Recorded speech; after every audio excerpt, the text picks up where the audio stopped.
விசுவாசத்தினாலே ஏனோக்கு எப்படி மரணத்தை காணாதபடிக்கு எடுத்துக்கொள்ளப்பட்டார். இன்னைக்கு மரண பீதி, மரண பயம், மரணத்தை குறித்த செய்திகள் அதிகமாக கேட்கிறோம். அந்த மரணம் பாவத்திலிருந்து வந்தது என்றும், அந்த மரணம் ஆதாம் முதல் கொண்டு மனுஷனுக்குள் கடந்து வந்தது என்றும், அந்த மரணத்துக்கு பிறகு ஒரு நித்திய வாழ்க்கை உண்டு, மரணத்தை குறித்து பயப்பட தேவையில்லை, அந்த மரணத்தை ஜெயிக்கும்படியாக அந்த மரணத்துக்கான பரிகாரத்தை இயேசு செய்து மரித்து 3ஆம் நாள் உயிர்த்தெழுந்தார். ஆகவே நீங்கள் மரணத்தை பார்க்கிறோம் ஜீவனை விசுவாசிங்கள் என்று சொல்லி ஏனோக்குடைய விசுவாசத்தை குறித்து நாம் தியானித்தோம்.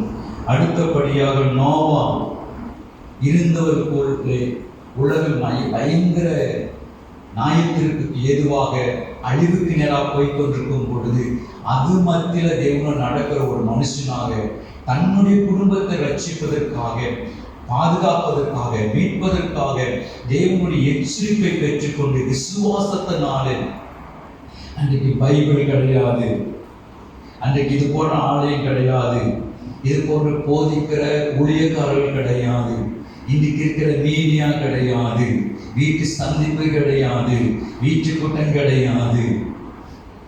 அப்படிப்பட்ட ஒரு சூழ்நிலை, உலகமே அழிவுக்கு நேராக கொடுமை நிறைந்து நியாயத்திற்கு ஏதுவாய் அன்றைக்கு இருக்கும் பொழுது இருந்தவர்களுக்குள்ளே ஒரு விசுவாசத்துக்குரிய ஜீவியத்தில் நோவா நடத்தப்பட்டார். தேவ எச்சரிக்கை பெற்று பயபக்தி உள்ளவராகி தன் குடும்பத்தை பாதுகாப்பதற்கு அந்த நோவா ஒரு பேழையை கட்டினார் என்று தியானித்தோம். 20 கால் எடுத்து வைத்திருக்கிறோம். 2019 11ஆவது மாதம் 12ஆவது மாதத்திலிருந்து இந்த கொரோனா என்ற வைரஸ் இதோடைய பாதிப்புகள் நாம் கொண்டிருக்கிற விசுவாசத்துக்கு ஒரு பாதிப்பை கொண்டு வருவதற்கு எதுவாக கூட இருந்திருக்கலாம். அதனால தான் இயேசு சிலுவைக்கு போறதுக்கு முன்பதாக அப்போஸ்தலனாகிய பேதுருவை பார்த்து சொல்கிறார், பேதுருவே, பிசாசானவன் கோதுமை மணி சுளைகளை போட்டு குடமரம் படிக்கு என்னிடத்தில் உத்தரவு பெற்றுக்கொண்டான். நானும் ஒரு விசுவாசம் ஒழிந்து போகாதபடிக்கு உனக்காக நான் விண்ணப்பம் பண்ணியிருக்கிறேன். நீ ஸ்திரப்பட்ட பிறகு, நீ குணப்பட்ட பிறகு உன் சகோதரி ஸ்திரப்படு. ஆண்டவர் அந்த இடத்துல பிசாசை துரத்திருக்கலாம், பிசாசை துரத்தினவர். ஆனால் பிசாசவன் அனுமதி பெற்றுக்கொண்டான். இந்த அனுமதியோடு தான் யோபின் காலத்தில் கூட யோபினுடைய விசுவாசத்தை விட்டு விலகுவதற்கு பல சோதனைகள் வைக்கப்பட்டது.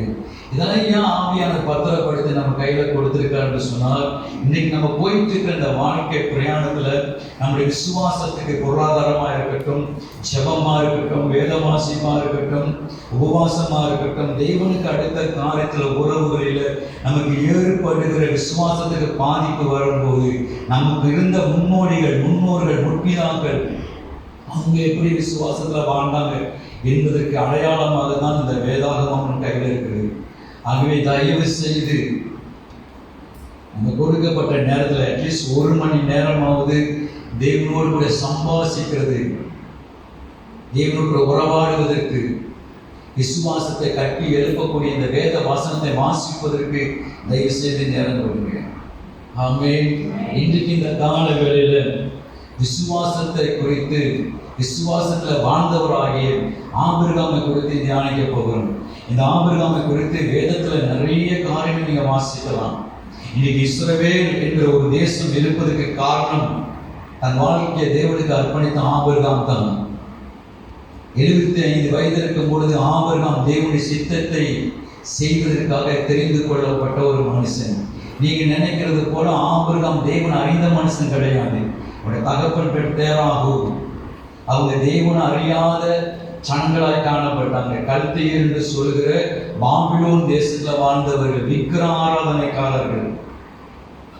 ஆனா ஆச்சரியமா இருக்குது, தேவன் ஆபிரகாம் அழைக்கும் பொழுது 75 வயது அந்த அழைப்புக்கு செவி கொடுக்கிறான். அது மாத்திரமல்ல, இயேசு கிறிஸ்து கூட ஆபிரகாமை குறித்து பேசியிருக்கிறார்.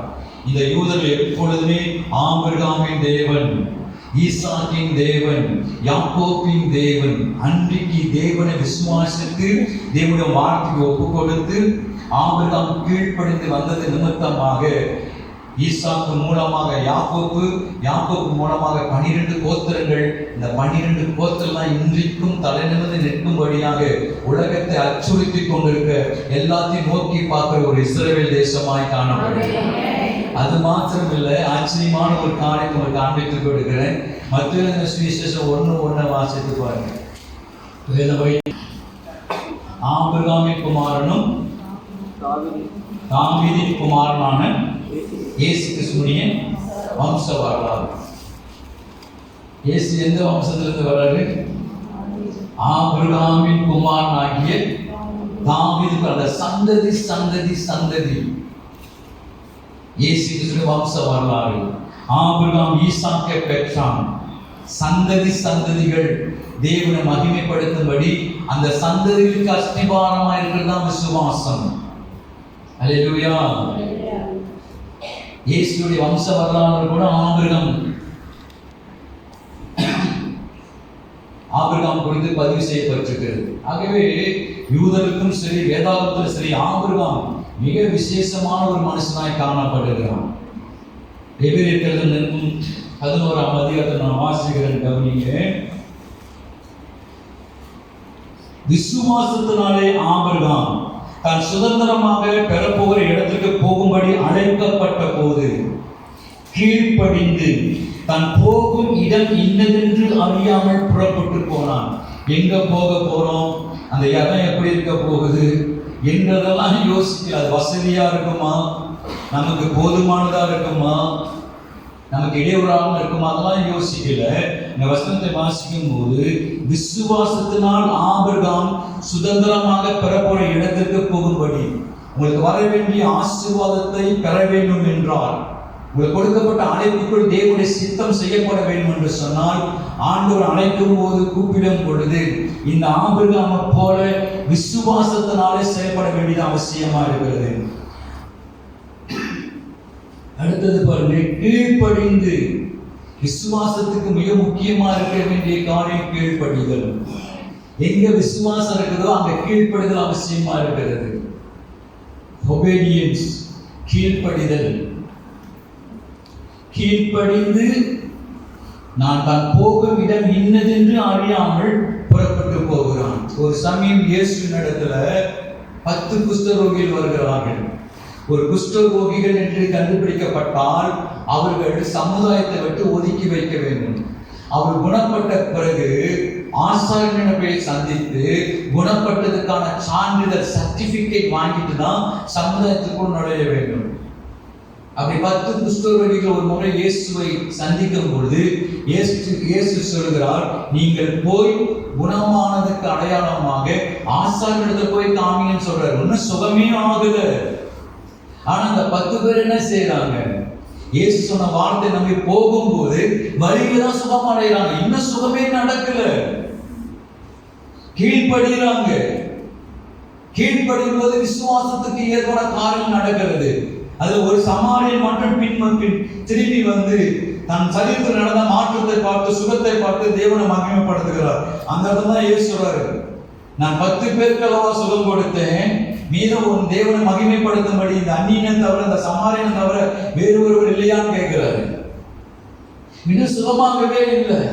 ஆனா இயேசு நீங்க போய் ஆசாரியனிடத்துல காமிங்க, சுகமான பிறகுதான் ஆசாரியத்துல காமிக்கணும். ஆனால் இயேசு சொன்ன வார்த்தை கீழ்ப்படிந்து போய்கொண்டிருக்கிற வழிகளில் சூப்பர் நேச்சுரல் ஹீலிங் நடக்குது. ஆமென். விசுவாசத்துக்கு அடுத்த ஒரு படி கீழ்ப்படிதல். ஆகவேதான் வசனம் சொல்றது, கீழ்ப்படிந்து தன் போகும் இடம் இன்னதென்று அறியாமல் புறப்பட்டு போகிறார். விசுவாசம் எந்த கேள்வியும் கேட்காது.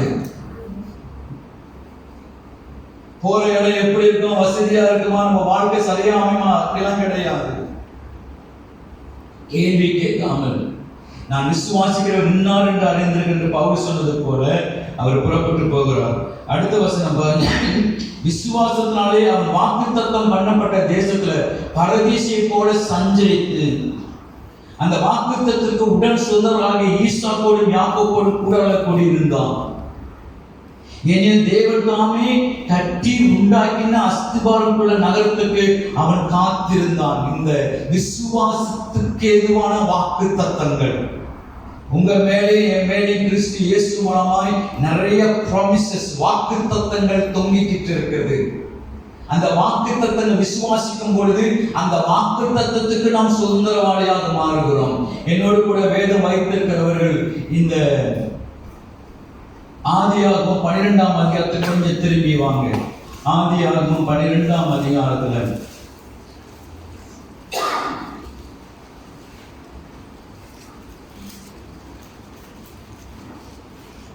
11ஆம் அதிகாரத்திலிருந்து வாசிக்கிறேன். 11ஆம் அதிகாரம் 25 வாசிக்கிற கவனிங்க. அங்கதான் ஆபிரகாமுடைய தகப்பன் பேர், அவருடைய குடும்ப வம்ச வரலாறு எழுதப்பட்டிருக்கிறது. எப்பொழுதுமே வசனத்தை வாசிக்கும் பொழுது தொடர்ச்சியாக வாசி பழகி கொள்ளுங்க, அது ரொம்ப ஆசீர்வாதமா இருக்கும். 25 கவனிங்க. தேராகை பெற்ற பின் நாகோர் 180 வருஷம் உயிரோடு இருந்து குமாரரையும் குமாரர்கள் பெற்றான். தேராகு 70 வயதான போது ஆபிரகாம் நாகோர் ஆரான் என்பவர்களை பெற்றான். தேராகுடைய வம்ச வரலாறு. தேராகு ஆபிரகாம் நாகோர் ஆரான் என்பதை பெற்றான். ஆரான் லோத்துவை பெற்றான். ஆரான் தன் ஜென்ம பூமியாக ஊர் என்கிற கல்தே தேச பட்டணத்தில் தன் தகப்பனாகிய தேராகு மரிக்கும் முன்னே மரித்தான். ஆரான் ஆபிரகாமுடைய சகோதரன். தன் தகப்பன் சாகரத்துக்கு முன்பதாகவே இந்த ஆரான் செத்து போறார். அதான் லோத்தை கூட்டிட்டு ஆபிரகாம் தன்னுடைய சகோதரனுடைய பிள்ளையை பராமரிக்கிறார். ஆபிரகாமும் நாகோரும் தங்களுக்கு பெண் கொண்டார்கள். ஆபிரகாமுடைய மனைவிக்கு சாராய் என்று பேர், நாகோருடைய மனைவிக்கு மிக்கால் என்று பேர். இவன் ஆரானுடைய குமாரனாகிய குமார்த்தி. அந்த ஆரான் மில்காவுக்கு இஸ்காலுக்கும் தகப்பன். சாராய்க்கு பிள்ளை இல்லை, மலடியா இருந்தான். தேராகு தன் குமாரனாகிய ஆபிரகாமையும் ஆரானுடைய குமாரனும் தன் பேரனமாய் இருந்த லோத்துவின் தன் குமாரன் ஆபிரகாமுடைய மனைவியாக தன் மருமக்கள் சாராயம் அழைத்துக் கொண்டு அவளுடன் ஊர் என்ற கல்தேல் பட்டணத்தை விட்டு கானான் தேசத்துக்கு போக புறப்பட்டான். அவர்கள் ஆரான் மட்டும் வந்த போது அங்கே இருந்து விட்டார்கள். தேராகுடைய ஆயுஷ் நாட்கள் 250 வருஷம். தேராகு ஆரானை மரித்தான். எங்க வந்துட்டாங்க? கானான் தேசம். கானான் தேசம் யாருடைய தேசம்? காம் சந்ததியில் வந்தவர் தான் கானானியர்கள். நீங்க போயிட்டு ஆதியாகமம் 9:22, ஆதியாகமம் 10:6, ஆதியாகமம் 10:15 கரெக்ட் வாசித்தீங்கன்னா இந்த கானானுடைய சந்ததி வரும். இவங்க தான் ஏத்தியர், எகோசியர், கிர்காசியர்.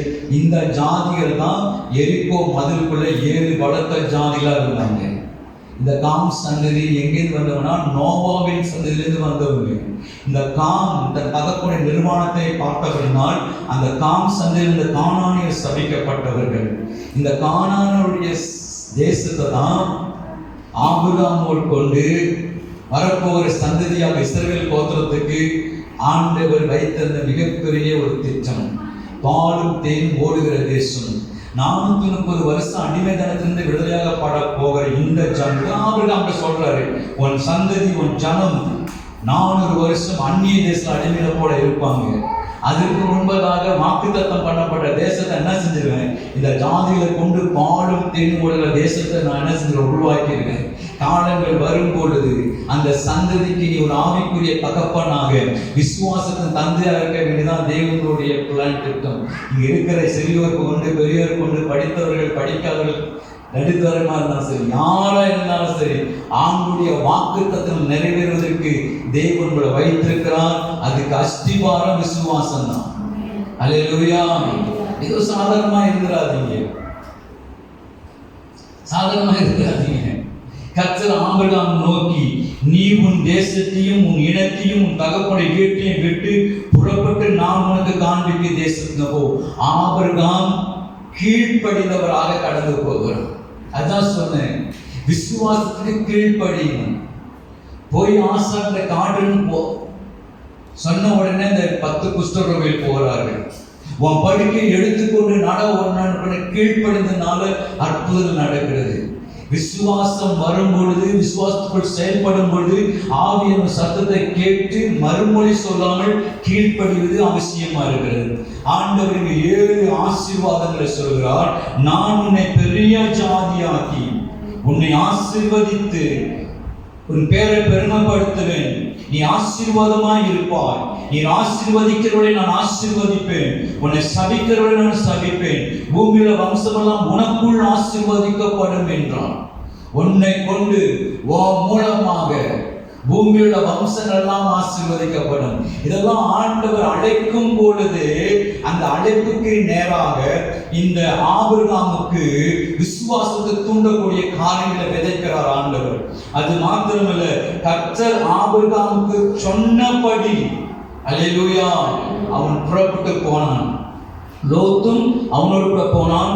ஆபிரகாம் ஆரானை விட்டு புறப்பட போது 75 வயது உள்ளவனாக இருந்தான். அந்த வயதுலாம் ரொம்ப முக்கியம். 75 வயது. 86 வயதுல யார் வந்து பிறக்கலாம்? அழைக்கும் போது 75 வயசு. கீழ்ப்படிந்தார், விசுவாசித்தார். ஃபர்ஸ்ட் டைம் ஆண்டவரை பார்க்கிறார். கொஞ்சம் யோசித்து பாருங்க. அன்னைக்கு மாஸ்டர் கிடையாது, சர்ச்சு கிடையாது, செல் மீட்டிங் இல்லை, இது போன்ற பைபிள் இல்லை, யூடியூப் இல்லை, மீடியா இல்லை, ஒண்ணுமே இல்லாத காலத்துல தேவனை விசுவாசிக்கும்படியான ஒரு உணர்வுகள், அனுபவங்கள் ஆபிரகாமுக்கு வந்திருக்கும் கூடுமானால் இன்றைக்கு நமக்கு இவ்வளவு வாய்ப்புகள், வசதிகள் இருந்தும் நம்ம விசுவாசத்துல வளர்வதற்கு கூடன்னு சொல்லி காரணம் காமிப்போம் என்றால் அது தவறான ஒரு காரியம். இன்னைக்கு நமக்கு வசதி இருக்கு, வாய்ப்பு இருக்குது, கையில தேவன் செய்த அற்புதமான காரியங்களை கற்றுக்கொள்வதற்கு, விசுவாசம் வளர்வதற்கு இன்றைக்கு நம்ம கையில வேதாமம் இருக்குது. உலகம் முழுவதும் என்னை விட திறமையா பேசக்கூடிய, ஆற்றப்படுத்த தேவ வரம்பற்ற அநேக ஊழியக்காரர்கள், அற்புதங்கள் இன்றைக்கு நடந்து கொண்டிருக்கிற வேலையில உங்களுடைய விசுவாசத்துல நீங்க தடுமாறுன்னு சொன்னா இதுக்கு என்கிட்ட என்ன சொல்றதுனே தெரியும். ஆனா ஆபிரகாம் அப்படி கிடையாது. எனக்கு இன்னும் ஆச்சரியமா இருக்குது. இந்த ஆபேல், இந்த ஏனோக்கு, இந்த நோவா, ஆபிரகாம் எல்லாம் சரித்திரத்துல இன்றைக்கு இந்த காலங்களில் நான் பேசுவேன் என்று சொன்னால் இவங்க விசுவாசத்துல வாழ்வதற்கு இயற்கைக்கு அப்பாற்பட்ட ஒரு அனுபவத்துக்குள்ள போயிருக்கிறாங்க. இதை நீங்க கற்றுக்கொள்ள முடியாது. இன்னைக்கு விஞ்ஞான பெருகிருச்சு. அறிவு பெருத்தவன்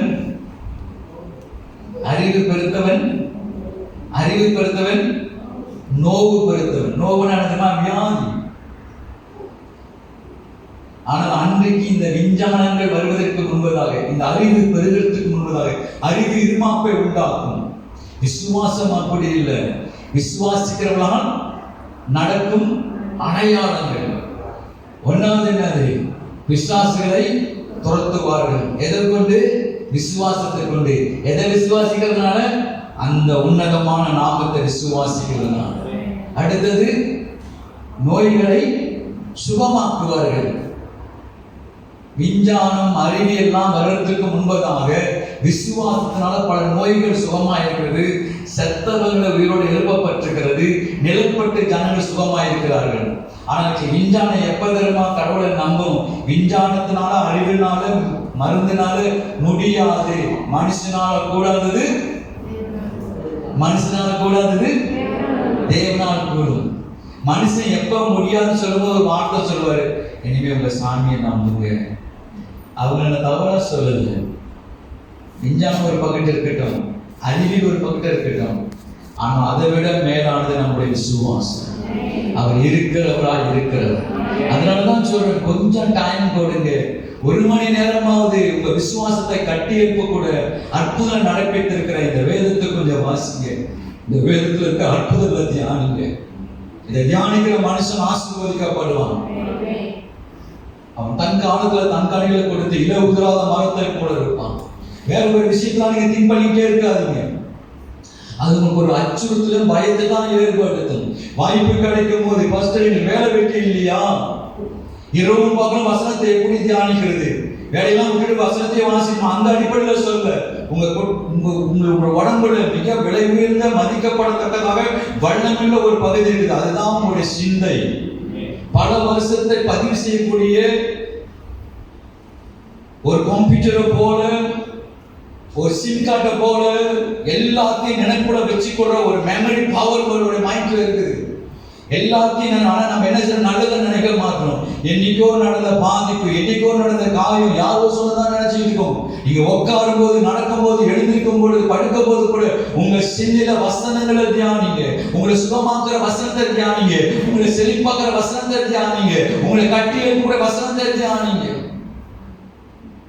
அதுக்கு பைபிள் வாசிக்க அவசியமே இல்லை. அதான் வசனம் சொல்லுது, வசனங்களை இருதயமாகிற பலகைகளை எழுதிக்கொள். இருதயத்தில் எப்படி எழுதுறது? நம்ம நாவு விரைவா எழுதுகிற எழுத்தாணி. பிள்ளைங்களுக்கு பாருங்க, அன்னைக்கு ஒரு தம்பி வீட்டுக்கு போயிருந்தேன். விஜயா கார்த்திகளுக்கு போயிருந்தேன். நெகேமியா 23ஆம் சங்கீதத்தை சொல்லணும்னு அப்படியே எழுதி நின்று போலீஸ்கார மாதிரி நின்றுக்கிட்டு, கர்த்தரை மேய்ப்புறா இருக்கிறார், நான் தாழ்ச்சி அடையும். சரி, பிள்ளை தான் அப்படி சொல்றாரு. அப்பா என்ன சொல்றாரு? அப்பாட்ட சொல்றேன், அப்பாவும் சொல்றாரு. பிள்ளையே அப்பாவை போற பிள்ளை அப்படியே டக டக டக டக்குன்னு அப்படியே சொல்றாரு. ஏன்? அது ஏற்கனவே சண்டே ஸ்கூல்ல யார் மூலமோ, அவங்க தாய் மூலமோ, தகப்பன் மூலமோ அவனுடைய இறுதித்துல, நான் பைபிளை பார்க்கவே இல்லை, இறுதித்தில் எழுதப்பட்ட வார்த்தைகள் சிந்தனை இருக்கிறதுனால சரளமா புறப்பட்டு வருது. ஆனா நம்மளுடைய சிந்தனைக்கு நிறைய காரியங்கள் வேண்டாத வீணான காரணம் பதிவு செய்யறதுனால்தான் இந்த வசனத்தில் இருக்கிற விசுவாசத்தை கட்டி எழுப்பக்கூடிய, அற்புதத்தை நடக்கக்கூடிய, வாக்குத்தத்தங்கள் நிறைவேறக்கூடிய காரியங்களுடைய வாழ்க்கையில் வெளிப்பட மாட்டேங்குது. இருக்கிறீங்களா? எழுதித்து நிறைவு வாய் பேசும். அல்லேலூயா. சண்டே ஒரு நாள் பத்தாது. ஒரு ஹோம்வொர்க் செய்யுங்க, ஒரு அசைன்மெண்ட் செய்யுங்க, உட்காருங்க, கொஞ்ச நேரம் தேவனோட டைம் ஸ்பெண்ட் பண்ணுங்க. யோசித்து பாருங்க, ரட்சிக்கப்பட்ட நாள்ல இருந்து இந்த 66 புத்தகத்தை எதையும் படிச்சு முடிச்சிருக்கிறோமா?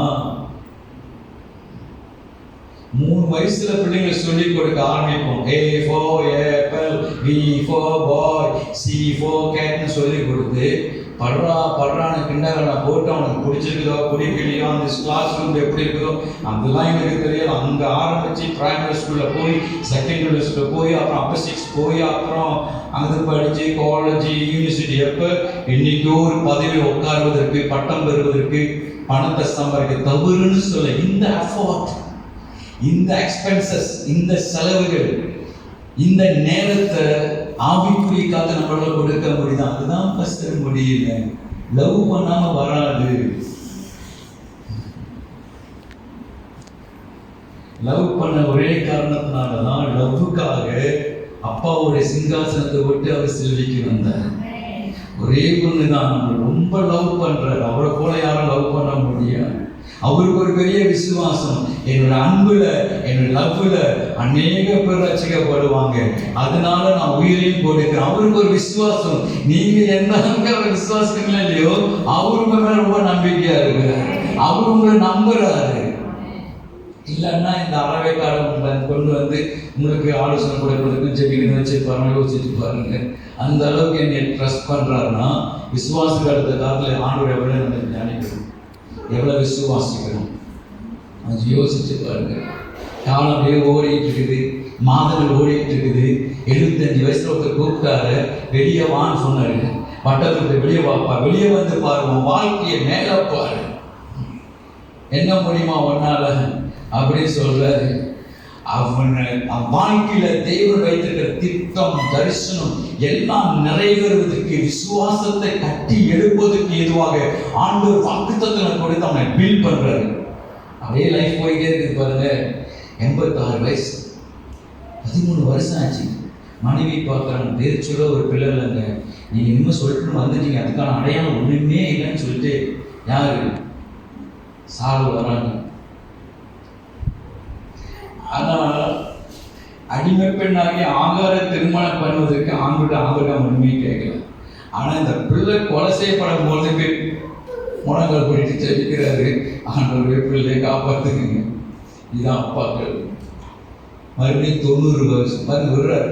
86 வயசுல இஸ்மாயில் பிறகுறாரா, மறுபடியும் 90 வயதா இருக்கும் பொழுது, 86ல நாங்கள் எத்தனை வருஷம்? 14 வருஷமா? ஓகே, திருப்பி ஆண்டு பேசுறாரு. சரி, நான் உனக்கு கொடுத்த வாக்கு தத்துவத்தை நீ செய்ய முடியல, உன்னால ஏற்றுக்கொள்ள முடியல தானே? ஆதி ஆகமும் ஓகே 99 வயசுல 17ஆம் வசனம் அதிகாரத்தில் பாருங்க, 16 பாருங்க. ஆபிரகாமுக்கு இஸ்மாவேலை பெற்ற போது ஆபிரகாமுக்கு 86 வயதாக இருந்தான். அப்போ நீங்கள் என்ன செய்யணும்னா 86 75 நீங்கள் கழித்தீங்கன்னா 13 வருஷம். விடப்பட்ட காலம் 13 வருஷம். It's not easy.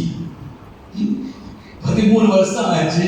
நட்சத்திரத்தை காமிச்சிங்க, மனந்தனையான சனங்களை கொடுப்போம்னு சொல்லி என்ன அது என் மனைவி இன்னும் வெள்ள பிறக்க முடியாத நிலைமையில் இருக்கும் போது மணீஸ்வரன் தலைவா போதும், நமக்கு பேர் சொல்ல ஒரு குழந்தை வேணும், இந்த அடிமை பெண் இருக்க, நான் உனக்கு அப்ரூவல் கொடுக்குறேன், என்னோட அனுமதியோடு ஒரு குழந்தைய பெற்றுக்கப்பா, உன்னுடைய டிஎன்ஏ இருந்தால் போதும், உன்னோட ரத்தம் இருந்தால் உன் வித்து இருந்தால் போதும். அதான் ஆண்டு சொல்றே ஆபிரகாம் பார்த்து இஸ்மாவேல் உன் வித்தாய் இருக்கிறபடி நான் அவனை ஆசீர்வதிக்கிறேன். உன் வித்து நீ எனக்கு கொடுத்த வாக்குத்தத்தங்கள், நான் கொடுத்த வாக்குத்தத்தம் நிறைவேறும். நீ என்ன விசுவாசிக்கிறா இல்லையோ, நான் சொன்ன வாக்குத்தத்தம் நிறைவேறுவதற்காக நீ பிளவுட்டாக உன்னை மறுபடியும் எழுந்து நிமிர்ந்து என்னுடைய சித்தத்தை செய்ய நான் முடிவு பண்ணேன் என்ற அந்த தீர்மானத்தில் தான் ஆண்டவர் இருக்கிறார். சார் அப்படியே விடுறாரா பாருங்க. 17:1 ஆபிரகாம் 99 வயதாக இருக்கும்போது, அப்போ 99 86 கழிச்சா அங்களுக்கு ஒரு 13 வருஷம். அதுக்கு தான் பொறுமையாக காத்திருக்கணும். ஆபிரகாம் 99 வயதாக இருக்கும்போது கர்த்தர் ஆபிரகாம் தரிசனமாகி, நான் சர்வ வல்லம் உள்ளது, I am almighty God, நான் வல்லம் உள்ளது, சந்தேகப்படாத, காண தாமதிக்கலாம், என்னுடைய நேரம் ஒன்று எனக்கு எப்போ என்னைக்கு எதை செய்யணும்னு எனக்கு தெரியும். இங்கே இருக்கிற வாலிப பிள்ளைகளுக்கெல்லாம் ஒரு ஆலோசனை கொடுக்குறேன். உங்கள் அப்பா அம்மா உங்களை பார்க்கறதுக்கு முன்பதாக அழகான அவருடைய கண்கள் உங்களை பார்த்துருக்குது. அவருக்கு எப்போ எதை என்ன கொடுக்கணும்னு தெரியும். அவசரப்பற்றாதீங்க எதுலையுமே. Wait upon the Lord. இந்த காத்திருக்கிறதுன்றது நமக்கு செம்ம கடுப்பான ஒரு காரியம். பஸ் ஸ்டாப்பில் காத்திருக்கிறது, இன்டர்வியூவில் போய் காத்திருக்கிறது, யாருக்காச்சும் வெயிட் பண்ணுறது ரொம்ப கடுப்பான ஒரு காரியம். அவசரப்பற்றாதீங்க, எந்த ஒரு விஷயத்திலும் அவசரப்படாதீங்க. தேவனுடைய வாக்குத்தத்தங்களை விசுவாசிங்க. ஆண்டு சொல்ற நான் சர்வ வல்லம். என்ன கொள்ள வருவாரு, என்னை பற்றி உனக்கு சரியா புரியல ஆகணும், என்னோட வல்லமே உனக்கு புரியல, நீ காலத்தை கணிச்சு அவசரப்படுற, எனக்கு முன்பாக நடந்து உத்தமனா விளைவுல குற்றச்சாட்டப்படலாம் உத்தமனாயும் சொல்லிட்டு இப்ப சொல்ற, நான் உனக்கும் எனக்கு நடுவாக ஒரு உடன்படிக்கை ஏற்கனவே. கஷ்டமா இருக்கிற விசுவாசிக, என் வாக்குத்தத்தத்தை நிறைவேற்றதுக்கு சந்தேகம் வருதுல, சரி let's come we make government. ஆபிரகாமுக்காக ஒரு கவர்னன்ட் பண்றாரு. இந்த உடன்படிக்கையின் அடையாளத்தை பார்க்கும் போதெல்லாம் நான் சொல்ல போற வாக்கு தத்தங்கள் உன் வாழ்க்கையில் நிறைவேறும் என்பதற்கு இதுதான் அடையாளம். அதை தான் இயேசு கிறிஸ்து கொண்டு ஆண்டவர் செய்திருக்கிறார். புதிய உடன்படிக்கையான மத்தியஸ்தரிடத்திற்கும் ஆவிலுடைய ரத்தம் எங்க இருக்கு? அந்த வசனம் பைபிள் தான் வசனத்துக்கு 12ஆம் அதிகாரம் 24ஆம் வசனத்துல ஆவிலுடைய ரத்தம் பேசுனதை பார்க்கணும். இப்ப நீங்க என்ன செய்யணும்? ஆவிலுடைய ரத்தம் என்ன பேசுது? ரத்தம் பேசுமா அப்படின்னா மாம்சம் உயிர் ரத்தத்துல இருக்குது. பூமியிலிருந்து நோக்கி கூப்பிடுது, எனக்கு நியாயம் செய்ய, நீதி செய்ய. ஆவிலுடைய ரத்தம் பழிவாங்கிற ரத்தம், இயேசு கிறிஸ்துவின் ரத்தம் பரிந்து பேசுகிற ரத்தம். ஆவிலுடைய ரத்தம் பேசுவதை பார்க்கிறோம். நன்மையாக பேசுகிற தெளிக்கப்பட்ட ரத்தமாகிய புதிய உடன்படிக்கை மத்தியஸ்தராக இயேசு கிறிஸ்து வந்து சேர்ந்தீர்களே. We are covenant people. உடன்படிக்கை ஜனங்கள். அந்த உடன்படிக்கை நிறைவேற்றுவதற்காக இயேசு ரத்தம் செஞ்சிருக்கிறார். அதுதான் நம்முடைய faith. அதுக்கு தான் சொல்றேன், எப்போதும் ஆண்டு சமூகத்துக்கு வரும்போது நான் பாவி, நான் அடிமைன்னு பேசாதீங்க. இன்னைக்கு உடன்படிக்கை ஒரு ரத்தம் உங்களை சுத்திகரிச்சிருக்குது. ஒருத்தர் உங்களுக்காக உடன்படிக்கை பண்ணியிருக்கிறார். அதனாலதான் ராணுவமே ஜெயிக்க முடியாத பிலிஸ்தருக்கு முன்பதாக அபிஷேகம் பண்ணப்பட்ட ஆண்டவரை ஆராதிக்கிற கவிதைகளை சங்கீதங்களை எழுதுகிற அந்த சங்கீதக்காரன் இந்த ஆடு மேய்க்கிற அந்த தாவீது வரும்போது அந்த சென்டென்ஸை நீங்க வாசி பாருங்க. 1 சாமுவேல் 17-18 வாசி பாருங்க. அங்க தாவீது ஒரு வார்த்தை சொல்லுவாரு, விருத்த சேதனம் பண்ணப்படாத இந்த பெலிஸ்தீன் எம்மாத்திரம். இது ஆண்டவருடைய டங்கன் அடிச்சிருக்கிறோம். யா ஆபிரகாம் குமாரனும் தாவீதின் குமாரனும் ஆகிய அந்த ஆபிரகாமுக்கு கொடுத்த உடன்படிக்கை, நான் விருத்த சேதனம் பண்ணப்பட்டிருக்கிறேன், அதுக்கு உத்தரவாதம் நீங்க தான் உடன்படிக்கை பண்ணிருக்கீங்க. நீ ஈட்டியோடு பட்டயத்தோடு வருகிறாய், நானோ நீ நிந்தித்த இஸ்ரவேல் தேவனாகிய சேனையின் கர்த்தருடைய நாமத்தில் வரேன். I I know who I am. எனக்கு தெரியும் நான் யாருன்னு எனக்கு தெரியும். எனக்கு பின்னாடி ஒரு காமனன் இருக்குது. எனக்கு பின்னாடி என்னுடைய முன்னோர்கள் முற்பிதாக்கள் விசுவாசத்தின் தகப்பனாகிய ஆபிரகாமோடு என் தேவன் செய்த உடன்படிக்கை இதெல்லாம் நம்ம விசுவாசிக்கிறாங்க. வியாதி வந்தா இப்படிதான் பேசணும், கொரோனா வந்தா இப்படிதான் பேசணும், சூழ்நிலைகள் இப்படிதான் பேசணும். எனக்காக ஒருத்தர் உடன்படிக்கை பண்ணியிருக்கிறார். பிதாவே, இவருடைய உடன்படிக்கை நிமித்தமாக, இந்த ரத்தத்தின் நிமித்தமாக, இந்த உலகத்தில் இருக்கிற யாரும் நம்மளை குறித்து தப்பா பேசிக் கொண்டிருந்தாலும், அவதூறா பேசிக் கொண்டிருந்தாலும், ஒரு ரத்தம் எனக்காக நன்றியை பேசிக் கொடுப்பானார். அந்த உடன்படிக்கை ரத்தத்தின் நிமித்தமாக ஆண்டவரே, நீங்க என்னை ஆசீர்வதித்ததாக வேண்டும். இந்த வாக்குத்தத்தங்கள் என் வாழ்க்கையிலே நிறைவேறியதாக வேண்டும். ஆனா ஒண்ணு, காலங்கள் தாமதிக்கும், சூழ்நிலைகள் சாதகமா இருக்காது. ஜெபம் பண்றோம், ஆனா காரியங்கள் மாற்றம் வராதுன்னு சொல்ல கேள்வியில் இருந்தான். அவசரப்பட்டுறாதீங்க ஆபிரகாமை போல. அதனாலதான் அங்க விருத்தசேதனம் பண்ணப்பட வேண்டியதா இருக்குது. அதனாலதான் நம்முடைய முஸ்லிம் சகோதரர்கள் இஸ்மாயில் நிமித்தம், நபி இப்ராஹிம் என்கிற அந்த உடன்படிக்கை நிமித்தம் அவங்க இன்னைக்கு சுனான் பண்றாங்க. அம்பையா சுனான் பண்ண மாட்டோம், நம்ம ஏன் விருத்தசேதனம் பண்ண மாட்டோம்? பவுல் சொல்றார், இருதயத்தில் விருத்தசேதனம் பண்ணப்பட்டவனே உண்மையான யூதன். விருத்தசேதனத்தினால ஒண்ணும் இல்லை. நான் விருத்தசேதனம் கொடுத்த மேன்மை பாராட்டல, நான் சிலுவையை குறித்த வேற ஒண்ணுத்தையும் மேன்மை பாராட்ட மாட்டேன். இவனும் விருத்தசேதனம் பண்ணப்பட்டவர் தான் 8ஆம் நாளில். இஸ்ரவேல் கோத்திரம், பென்ஜாமின் கோத்திரம், இஸ்ரவேல் வம்சத்தான். நியாயப்பிரமாணத்தை குற்றச்சாட்டப்படும். எப்ப இந்த சிலுவையை குறித்து சத்தியங்களை பெற்றுக் கொண்டாரோ, எப்ப சிலுவையில இயேசு செய்த உடன்படிக்கை ரத்தத்தின் மேன்மையை விளங்கிக் கொண்டாரோ, அந்த வெளிச்சத்துக்குள்ள வந்த பிறகு நியாயப்பிரமாணத்தை குறித்து அவர் கவலைப்படல. அந்த நியாயப்பிரமாணத்துக்கு முரண்பாடான உண்மைகளை பவுல் பேச ஆரம்பிச்சாரு. அதுக்கு தான் இன்னைக்கு ஆபிரகாமுக்கு மறுபடியும் ஒரு காரியம், 100வது வயதுல ஆபிரகாமுக்கு கர்த்தர் சொன்ன வாக்குத்தத்தங்கள் நிறைவேறுது. ஆமென். ஆனால் ஆபிரகாம் சில இடங்கள் அப்படியே தடுமாறினாலும் ஆண்டு கொடுத்த வாக்குத்தத்தங்களுக்கு நிறைவேறுவதற்கு அந்த உடன்படிக்கை தன்னை ஒப்புக் கொடுக்கிறார். அது முதல் கொண்டுதான் பாருங்க, ஒரு வசனத்தை வாசிச்சு முடிக்கிறேன் பாருங்க. இங்க பேரெல்லாம் மாற்ற, நான் உனக்கும் எனக்கு நடுவாக 2வது வசனம், என் உடன்படிக்கை ஏற்படுத்தி உன்னை மிகவும் தருவாய் பெருக பண்ணுவேன் என்றார்.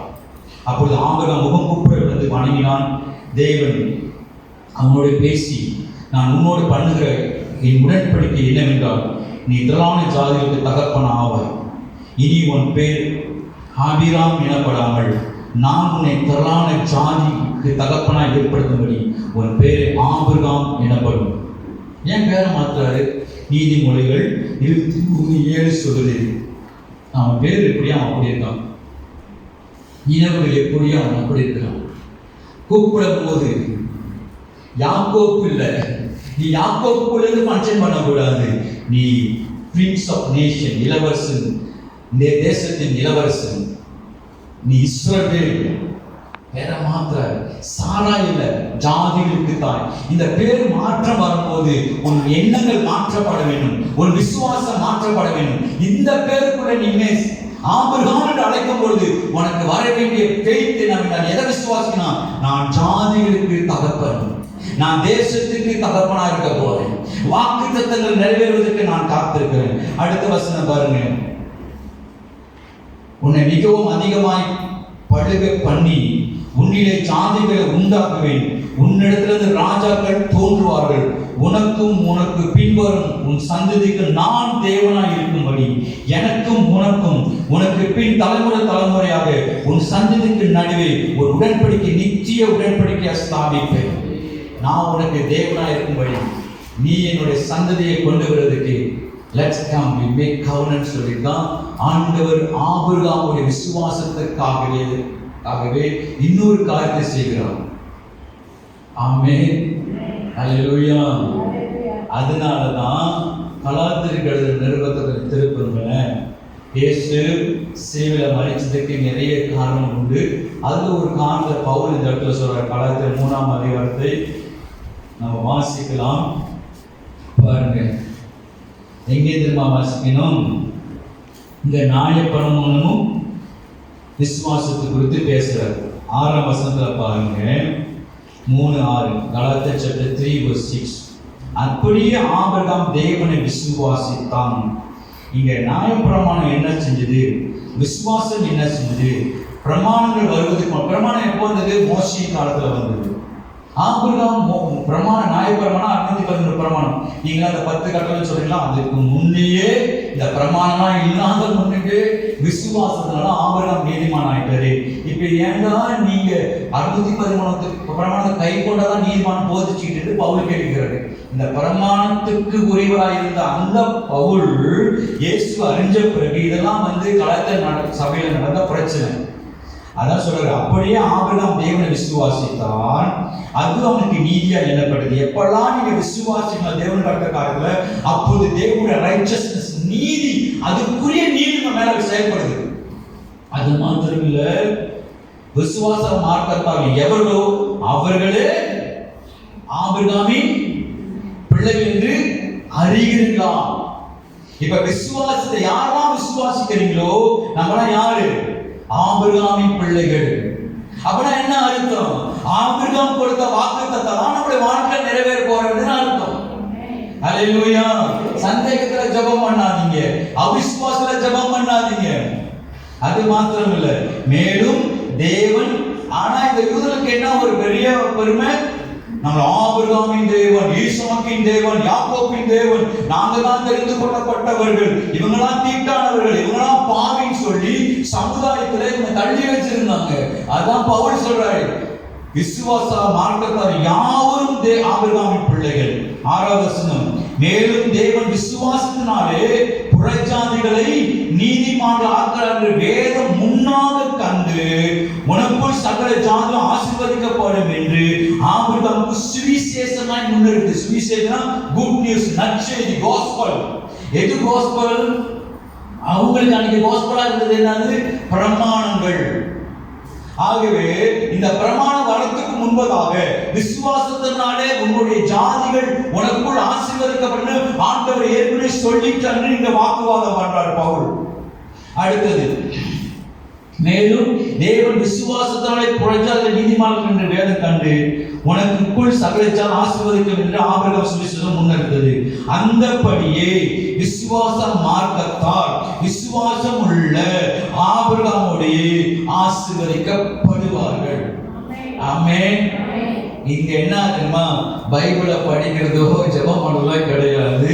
நான் ஆபிரகாமோடு கூட ஆசீர்வதிக்கப்படுவேன் என்று எழுதியிருக்கிறபடி, சொல்லப்பட்டிருக்கிறபடி அதை நீங்க விசுவாசிக்கணும். விசுவாசிக்கிறது ரொம்ப கஷ்டமான காரியமா?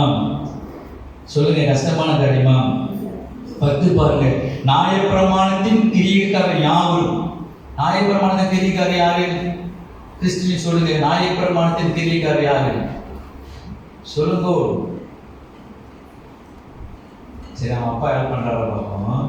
ஆனா சொல்லுங்க, நியாயப்பிரமாணத்தின் கிரியைக்காரர் யாருன்னா யூதர்கள். அண்ணன் கொண்டே கொடுங்க.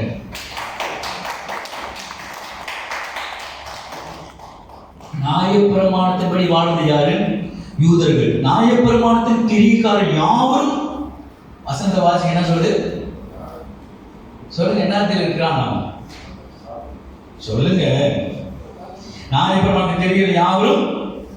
அப்ப யூதர்கள் சாபத்து. ஏன்னா நியாயப்பிரமாணம் என்பது நீங்க நினைக்கிறதுமே இல்லை. ஓய்வு நாளை மீறினா தப்பு. நிறைய இருக்குது. 613 பிரமாணம் நாட் ஈஸி. அதுல நியாயப்பிரமாணத்தில் சாபத்துக்கு உட்பட்டிருக்கிறார்கள்.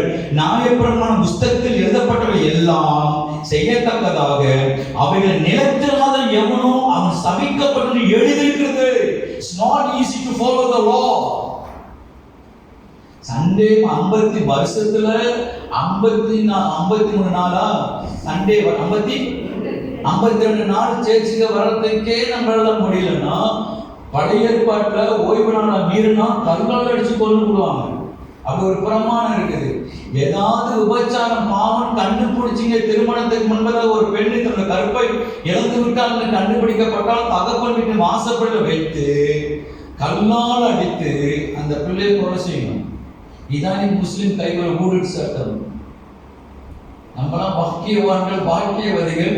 காரணம், அந்த பிரமாணத்தை நம்ம மீட்டெடுத்து கிருபையினாலும் சத்தியத்தாலும் நம்மை ரட்சித்திருக்கிறார். பிரமாணம் மோசையினால் கொடுக்கப்பட்டது, கிருபையும் சத்தியமும். கிருபைக்கு கீழ்பட்டிருக்கிறபடினால் பாவம் நம்மளை மேற்கொள்ளப்பட. அப்ப கிருபையை நல்லா விளங்கி கொடுங்க. ஆனா கிருபையை மிஸ்யூஸ் பண்ணிடாதீங்க. ரோமர் 6 தான் சொல்ற, கிருபை இருக்குனாலும் பாவம் செய்யலாமோ, அன்பு இருக்குனாலும் அட்டகாசமா பண்ணலாமோ, அடவடிதான் பண்ணலாமா?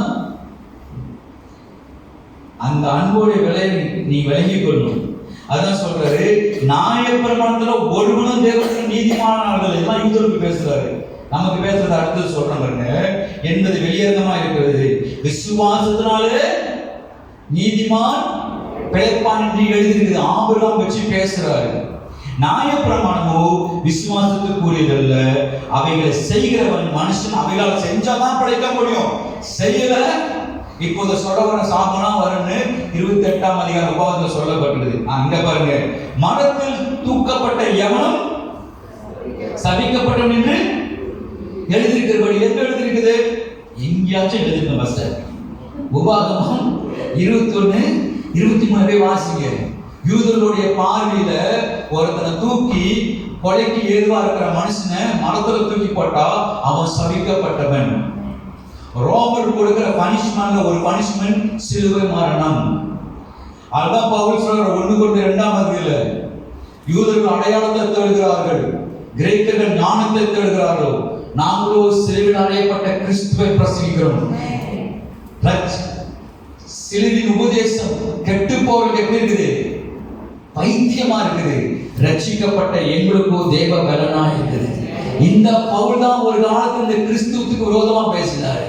அதான் சொல்றாரு, மரத்தில் தூக்கப்பட்ட எவனும் சபிக்கப்பட்ட எழுதியிருக்கிறபடி கிறிஸ்து நமக்காக சாபமாகி, கிறிஸ்து நமக்காக சாபமாகி. யூதர்களுக்கு சொல்றாரு பாருங்க, நியாயப்பிரமாணத்தின் சாபத்திற்கு நம்ம நீங்களாக்கி மீட்டுக் கொண்டோம். ஆபிரகாம் உண்டான ஆசீர்வாதங்கள் தான் சொல்ல வந்தேன். கிறிஸ்து இயேசுவினால் புறஜாதிகளுக்கு வரும்படியாக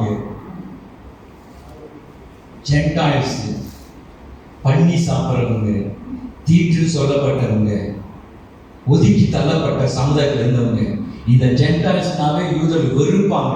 சமாரியில நாய்களை போல நடத்துவாங்க, சம்மதம் வைக்க மாட்டாங்க.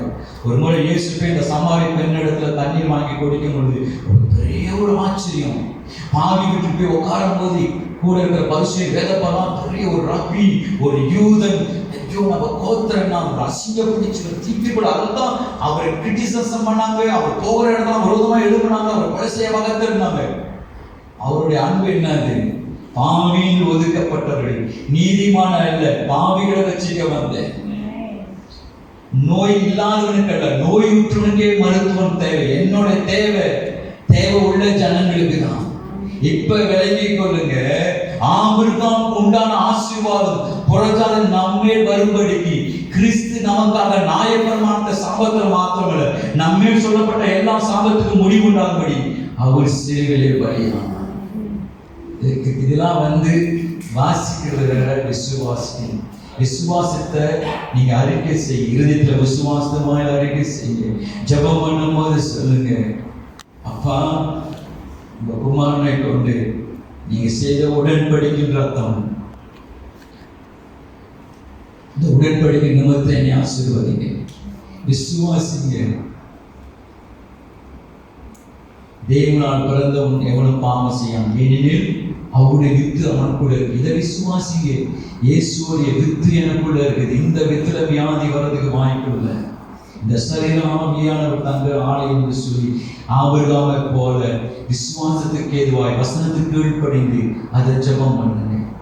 எங்கெல்லாம் உங்களை பற்றி சொல்லப்பட்டிருக்கு, கிறிஸ்துக்குள்ள உங்களுடைய மேன்மையான நிலைகள், உங்களுடைய ஸ்டேட்டஸ், உங்களுடைய அந்தஸ்து என்ன, எங்க உட்கார வச்சிருக்கிறாரு தெரியுமா? எங்க உட்கார வச்சிருக்காரு? எபேசியர் 2:7 அக்கிரமத்தினால் பாவத்தினால் மரித்த நம்மை கிறிஸ்துவோடு உயிர்ப்பித்து உன்னதங்களில் அவரோடு கூட உட்கார வைக்கிறது. அங்கே தான் சிந்திக்கணும், அங்கே தான் பேசணும், அது போலதான் பார்க்கணும். நீங்க யாரும் மன்னிக்க முடியாதுன்னு சொல்ல முடியாது. தவறு செஞ்சாலும் அவங்கள போய் நீங்க தான் சிலுவை விட்டு கீழே இறங்கி சிங்காசனத்தை விட்டு சிலுவைக்கு அந்த அவமானத்தை ஏற்றுக்கொண்டு உங்களுக்கு விரோதமா செஞ்ச மன்னிக்கணும். இதுதாங்க மேன்மையான வாழ்க்கை, இதுதாங்க விசுவாசம். இந்த விசுவாசத்துல வாழ்ந்ததான் உங்க வாக்கு தத்துனா உங்க வாழ்க்கையில நிறைவேறும். அவங்க இருந்தா பிடிக்காது, இவங்க இருந்தா பிடிக்காது, இவங்க இப்படி சொல்லிட்டாங்கன்னு சொல்லிட்டு நீங்க ஆத்திரத்தோட சோத்திரம் பண்ணிட்டு போத்தி படுக்கிறதுனால காலையில கிருபை வராது. ஆத்திரம் ஆத்திரம் ஆத்திரம், சோத்திரம் சோத்திரம் சோத்திரம், ஆத்திரம் ஆத்திரம், அந்த ஆத்திரத்தோட போத்திரம் போத்திரம், காலையில இருந்தா புதிய கிருபை இல்லை. எந்த நினைவுல படுகிறது ரொம்ப முக்கியம். இன்னைக்கு திருவிருந்த ஆராதனையில் பங்கெடுக்க போறோம். மாதம் முதல் வாரத்துல 3வது வாரத்துல நாம் திருவிருந்தில் பங்கெடுக்கும்படி